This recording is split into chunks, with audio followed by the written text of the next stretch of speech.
ভাই বোনের বাড়িতে ডাকছে, সোনালি সোনালি, বাড়িতে আছে সোনালি।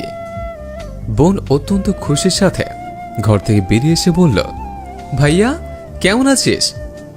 ভাইয়া জবাবে বলল, খুবই ভালো থাকতাম যদি বাবা মা মারা যাওয়ার আগে আমাদের ভাই বোনদের লেনদেনটা মিটিয়ে দিত। বোন চমকে উঠে বলল, কেন ভাইয়া, বাবার কি হয়েছে? বাবা কি অসুস্থ? হ্যাঁ, বাবা অসুস্থ। বাবা মনে হয় বাঁচবে না, তাই বলি কি তুই চল, বাড়ি চল। হ্যাঁ অবশ্যই যাব, বাবা অসুস্থ আর আমি যাব না? এখনই যাব।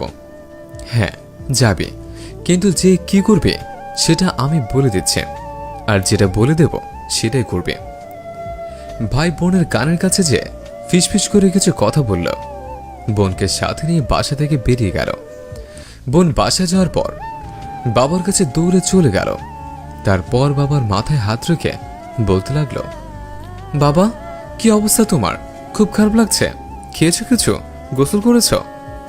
মাকে ডেকে জিজ্ঞেস করলো, মা বাবা কিছু খেয়েছে? বাবা অনেকটা অসুস্থ, তার জন্য মেয়ের কোনো কথার উত্তর দিতে পারল না। মা জবাবে বলল, না এখনো কিছুই খায়নি, তোর বাবার অবস্থা অনেক খারাপ। তোর ভাইয়াকে বললাম ডাক্তারের কাছে নিয়ে যেতে। তোর ভাইয়া জবাবে বলল, হায়াতের মালিক আল্লাহ, ডাক্তারের কাছে নিয়ে যেয়ে কি হবে? বাঁচার হলে এমনিতেই বাঁচবে, শুধু শুধু টাকা খরচ করে কি হবে?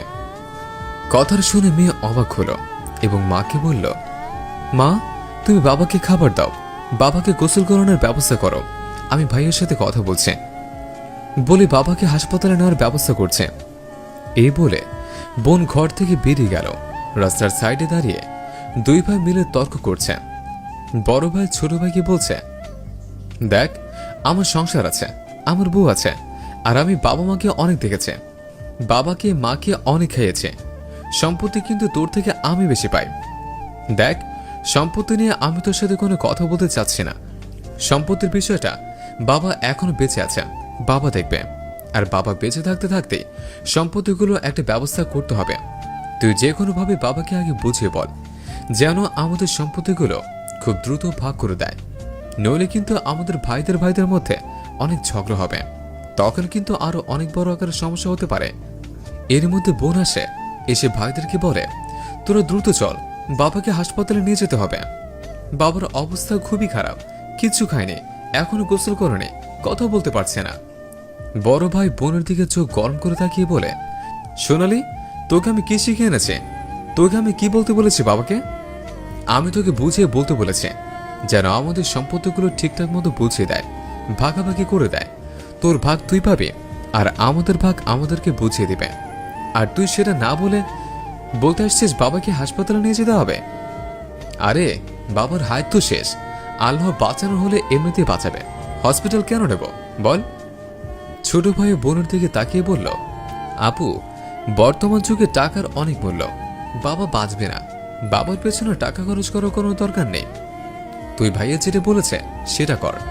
এটা বললে বড় বোন ছোট ভাইয়ের গেলে চর মেরে বলল, বেয়াদব, ভাইয়া আমাকে যখন শিখে আনছে আমি ভাইয়াকে কোনো জবাব দিতে পারি নাই, কারণ জবাব দিলে আমাকে সে নিয়ে আসতো না, আর বাবাকে দেখতেও আসতে দিত না। যে বাবা আমাদের জন্ম দিয়েছে, এই পৃথিবীর মুখ দেখিয়েছে, সে বাবাকে বাঁচানোর চিন্তা না করে তোরা সম্পত্তি নিয়ে পড়ে আছিস। সোনালি ভাইদের জবাব দিল, ছি, আমার ভাবতে খুব ঘৃণা হচ্ছে যে আমি তোদের বোন। বড় ভাইয়া শোন, তোর একটা ছেলে আছে। ছোট ভাইয়ের দিকে তাকিয়ে বলল, তুইও বাবা হবি, আর তোদের ছেলেরা তোদের সাথে যখন এমন করবে তখন টের পাবি যে কতটা কষ্ট লাগে। এই বলে বোন বেরিয়ে গেল এবং মাকে সাথে নিয়ে বাবাকে হসপিটালে নিয়ে গেল। কিছুদিন পর বাবা সুস্থ হয়ে গেল এবং মেয়ের মা ও বাবা মিলে বাসায় আসলো। এসে বাবা তার ছেলে দুটিকে ডাকলো, ডেকে তাদের হাতে সমস্ত বিষয় সম্পত্তির দলিল তুলে দিল, দিয়ে বলল, তোরা সুখে থাক, ভালো থাক, আমি সারা জীবন কষ্ট করে যাই করেছি সব তোদের জন্য। সোনালি বড় ভাইকে ডেকে বলল, বড় ভাই তোর না বেশি সম্পত্তির প্রয়োজন?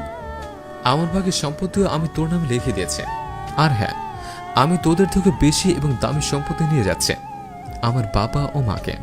তোরা তোদের সম্পত্তি নিয়ে ভালো থাক, আমি আমার সম্পত্তি নিয়ে চলে গেলাম। এই বলে বাবা ও মাকে নিয়ে মেয়ে বাড়ি থেকে বেরিয়ে গেল। দুটি ভাই তুলির হাতে নিয়ে অবাক দৃষ্টিতে তাকিয়ে রইল। একটা মেয়ে সন্তান যতটা ভালোবাসে বাবা মাকে, তার 100 ভাগের 1 ভাগ ভালো যদি ছেলেরা বাসত, তাহলে প্রত্যেকটা বাবা মার জীবনে সুন্দর হতো।